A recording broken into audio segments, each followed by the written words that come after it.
श्री शिवाय नमस्तुभ्यम। सफ़ेद आंकड़े की जड़ को बांधना कब है? और सबसे बड़ी बात तो सफ़ेद आंकड़े की जड़ को खोलना कब है? हर किसी ने ये बताया कि सफ़ेद आंकड़े को बांधते कैसे, जड़ को बांधते कैसे हैं, पर सफ़ेद आंकड़े की जड़ को खोलते कैसे ये अभी तक किसी ने नहीं बताया। तो आज के इस वीडियो में हम आपको 3 उपाय बताएंगे, 3 ऐसे उपाय जो आपको सफ़ेद आंकड़े की जड़ के उपाय के साथ में करने हैं। और इसके साथ ही यदि आप ये तीनों उपाय करते हैं तो आपकी जो संतान प्राप्ति की कामना है वह पूर्ण होती है। चाहे 30 वर्ष से अधिक भी क्यों ना हो गया हो, आप एक बार ये प्रयास ज़रूर करके देखना। 3 कौन से उपाय जिनका वर्णन हम आपको करने वाले हैं और साथ में सफ़ेद आंकड़े की जड़ को बाँधना कब है, कैसे बाँधते हैं और खोलना कब है। मेन रीज़न तो यही कि यदि सफ़ेद आंकड़े की जड़ का उपाय जब सफल हो गया है तो इसे हम खोलें कैसे? ये ही कोई नहीं बताता। तो आज के इस वीडियो में हम आपको ये जानकारी देने वाले हैं। तो चलिए वीडियो शुरू करते हैं। वीडियो को लाइक करके, चैनल सब्सक्राइब करके शेयर कर देना। वीडियो शुरू करते हैं तो सबसे पहले सफ़ेद आंकड़े की जड़ का उपाय कब करते हैं? तो 2 दिन होते हैं जब आपको सफ़ेद आंकड़े की जड़ का उपाय करना होता है। सबसे पहले जो माताएँ-बहनें जिनको रजस्वला धर्म यानी कि जो पीरियड है वो नॉर्मल आता है, वह अपने पीरियड यानी कि हर महीने उनको रजस्वला धर्म आता है, हर महीने पीरियड आता है, वह अपने जो रजस्वला धर्म है उसके 7वें दिन शिव मंदिर जाएँ। कहते हैं कि 7वें दिन आप शिव मंदिर इसलिए बोलते हैं क्योंकि 4 या 5 दिन का रजस्वला समय होता है। 4 से 5 दिन तक रजस्वला रहने के बाद 7वें दिन माताएँ-बहनें सर धो लेती हैं और उसके बाद में पूजा-पाठ करती हैं। तो इसलिए 7वें दिन कहा जाता है। अब कुछ माताएँ-बहनें कहती हैं कि हमारा 8 दिन का होता है, कोई 9 दिन का होता है, किन्हीं का 10 दिन का होता है। तो मेरा कहना यही है, जिस दिन आप सर धो लेते हैं, पूजा-पाठ करना शुरू करते हैं कि हमारा रजस्वला धर्म का समय, पीरियड का टाइम 10 दिन का है, 8 दिन का है, तो आप उसी दिन जाएँ। वैसे सभी के लिए कॉमन 7 दिन होता है, इसलिए गुरुजी ने 7 दिन का बताया था, 7वें दिन का बताया था ये उपाय। अब वो 7वें दिन जाए।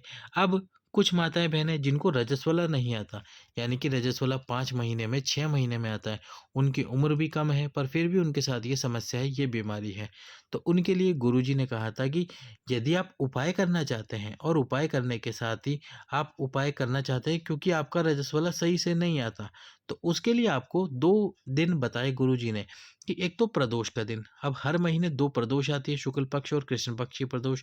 तो किसी भी प्रदोष को आप ये उपाय कर सकते हो। और साथ में सोमवार, हर महीने में 4 या 5 सोमवार आते हैं। कम से कम 4 तो आते ही हैं और 4 से जब ज़्यादा आते हैं तो 5 सोमवार आते हैं। तो आप किसी भी एक सोमवार को ये उपाय कर सकते हो।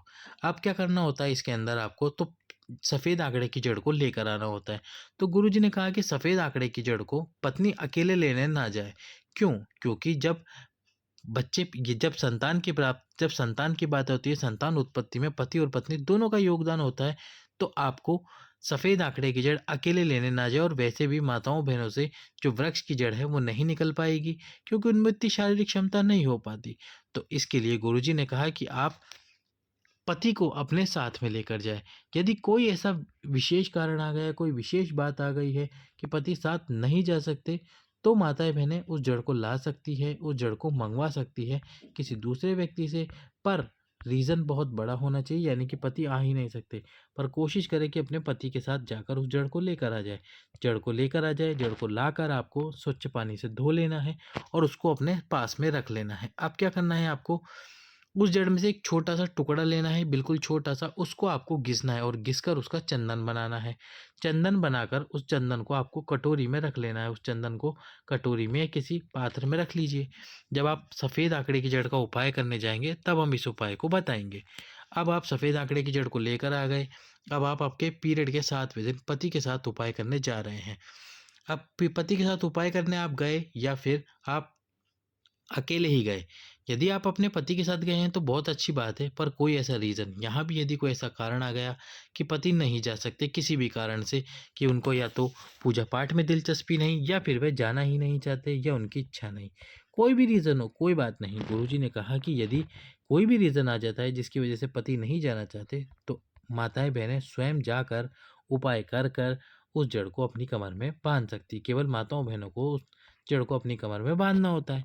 तो अब आप शिव मंदिर पे पहुँच गए। शिव मंदिर में पहुँचकर सबसे पहले तो जो सफ़ेद आंकड़े की जड़ का हमने चंदन बनाया था, वो चंदन आपको गणेश जी के स्थान पर लगाना है, शिवलिंग में जो गणेश जी का स्थान है। और मयूर ध्वज गणेश का स्मरण करते हुए आपको वो पूरा चंदन केवल गणेश जी के स्थान पर लगा देना है।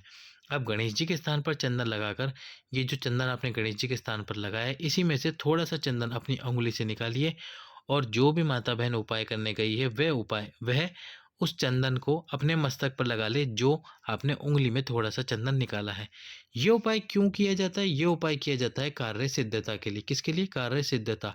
यानी कि जो भी कार्य हम कर रहे हैं, वो कार्य सिद्ध हो जाए, उस कार्य का पूरा फल हमें प्राप्त हो जाए, वो कार्य अधूरा ना रहे और वो कार्य पूर्ण हो जाए। इसलिए ये उपाय किया जाता है। ये उपाय हाल ही में गुरुजी ने बताया, तो आप इस सफ़ेद आंकड़े की जड़ का चंदन गणेश जी के स्थान पर लगाकर उसका टीका अपने मस्तक पर लगा लो। अब आपको उपाय करना है। अगर पति और पत्नी दोनों साथ में गए हैं, तो वह क्या करें, दक्षिण दिशा में खड़े हो जाए। दक्षिण दिशा हमने बताई है, जैसे कि अभी यदि आप देख रहे हैं वीडियो में, तो शिवलिंग के सम्मुख में। अब आपको इसके पीछे की तरफ खड़े होना है, शिवलिंग के पीछे की तरफ। जब आप पीछे की तरफ खड़े होंगे, तो आपको शिवलिंग कैसा दिखाई देगा, यही हम आपको दिखा रहे हैं। तो जब आप पीछे की तरफ खड़े होंगे, तो शिवलिंग आपको कुछ इस प्रकार से दिखाई देगा। इस प्रकार से शिवलिंग आपको दिखाई देगा। और यदि सामने खड़े होंगे, तो जैसा हमने अभी आपको दिखाया वैसा ही शिवलिंग दिखाई देगा। तो अब आपको चाहे तो आप पीछे खड़े हो जाए, चाहे आप सामने खड़े हो जाए, जहाँ से उपाय करना चाहे कर सकते हैं। पर यदि मेरी बात मानकर उपाय करना चाहते हैं, तो दक्षिण जो दिशा में है उसमें से खड़े होकर आप इस उपाय को कीजिए। दक्षिण दिशा कौन सी, जिसका वर्णन हमने आपको अभी बताया कि शिवलिंग आपको इस प्रकार से दिखाई देगा कि आप शिवलिंग जो है वो आपके उल्टी तरफ है।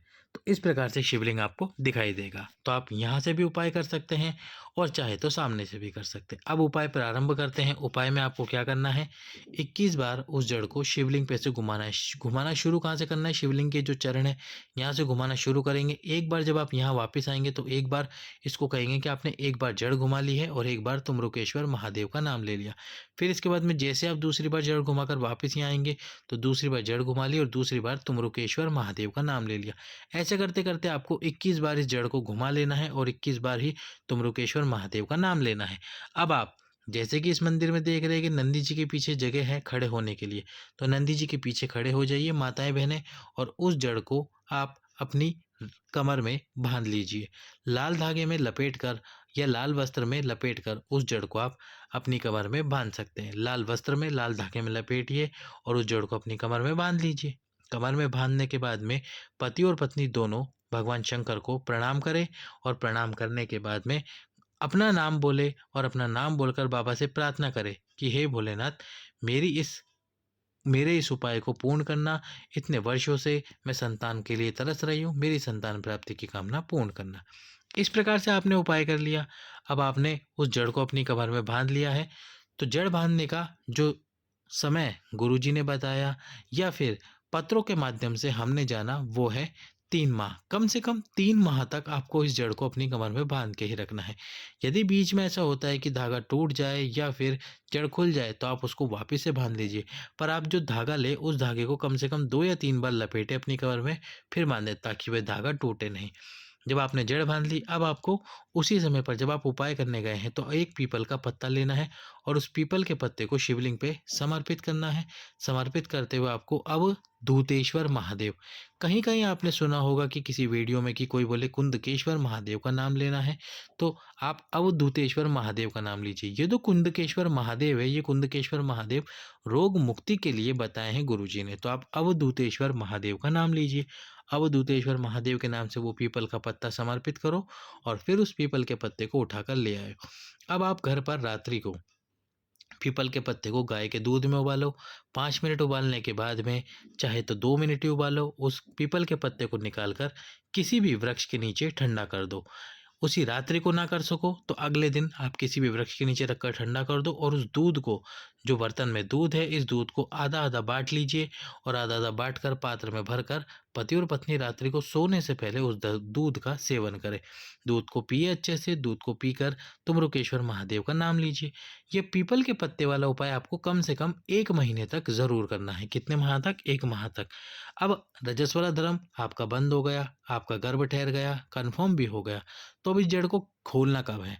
तो इसके लिए गुरुजी ने ये बताया है कि इस जड़ को खोलना कब है, जब आपका रजस्वला धर्म ठहरा, जैसे कि मान लीजिए रजस्वला धर्म आपका ठहरा, हम मान लेते हैं कि ये सितंबर का महीना चल रहा है और 15 सितंबर को आपने डॉक्टर से कंफर्म करा कि आपका रजस्वला धर्म बंद हो चुका है पूरी तरह से। अभी रजस्वला धर्म बंद है और आप गर्भवती हो चुके हैं। 15 सितंबर को आपको ज्ञात हुआ कि आप गर्भवती हुए हैं।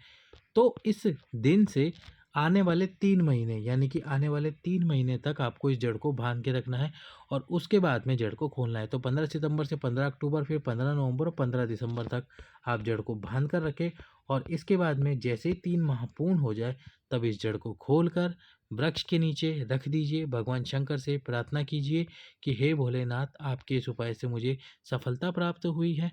अब इस जड़ को आप वृक्ष के नीचे रख रहे हैं ताकि ये उपाय पूरी तरह से सफल हो जाए। उस जड़ को किसी भी वृक्ष के नीचे खोलकर रख दीजिए, ठंडा कर दीजिए। अब इसके बाद में आपको क्या करना है, आप जब गर्भवती हैं तो शिव मंदिर जाएँ, प्रतिदिन 1 कलश जल ज़रूर समर्पित करें शिव जी को और शिव जी को 1 कलश जल समर्पित करने के बाद एक बेलपत्र चढ़ाएँ और उस बेलपत्र का सेवन करें।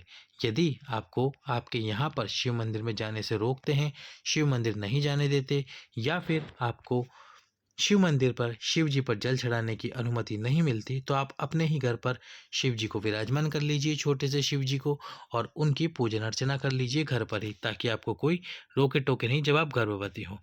इसके साथ ही यदि आप शिव मंदिर जा रहे हैं तो ये छोटा सा उपाय भी ज़रूर करना अपनी गर्भ की रक्षा के लिए, जो कि गुरुजी ने ही अपनी कथाओं में बताया। कौन सा उपाय है, जब आपकी पूजा पूरी हो जाए उसके बाद में ये जो स्थान है, ये भगवान शंकर के चरण का स्थान है। दोनों हाथों से इन स्थान को दबाना है। कितनी बार दबाना है? 7 बार। 7 बार दोनों हाथों से इन स्थान को दबाना है। 7 बार दबाने के बाद जिन हाथों से आपने ये चरण दबाए हैं बाबा के, उन दोनों हाथों को अपने पेट पर, अपने उदर पर, आपके जो पेट में बच्चा पल रहा है, आपके पेट में जो गर्भ है, उसकी रक्षा के लिए, गर्भ रक्षा के लिए उन दोनों हाथों को अपने पेट पर लगाएँ। जब तक गर्भ है तब तक और जब तक आप मंदिर जा सकते हैं, जब तक आप मंदिर जा रहे हैं, और तब तक आपकी पूजा पूरी होने के बाद शिव के चरण दबाकर इस प्रकार से ये उपाय करें। इसके अलावा भी यदि और कोई प्रश्न रहता है आपका, तो आप हमसे कमेंट बॉक्स में पूछ सकते हैं। कमेंट बॉक्स में तुमरुकेश्वर महादेव का नाम ज़रूर लिखें, ताकि तुमरुकेश्वर महादेव की कृपा आपके ऊपर ज़रूर हो। और इसके साथ ही कुछ माताएं बहनें प्रश्न पूछती है कि क्या नॉन-वेज इस समय पर खाया जा सकता है? तो बिल्कुल नहीं, नॉन-वेज आपको बिल्कुल भी नहीं खाना है।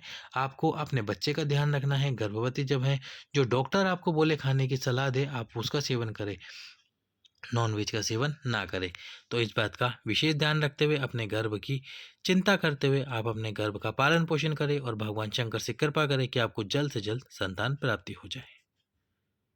सभी भक्तों को हर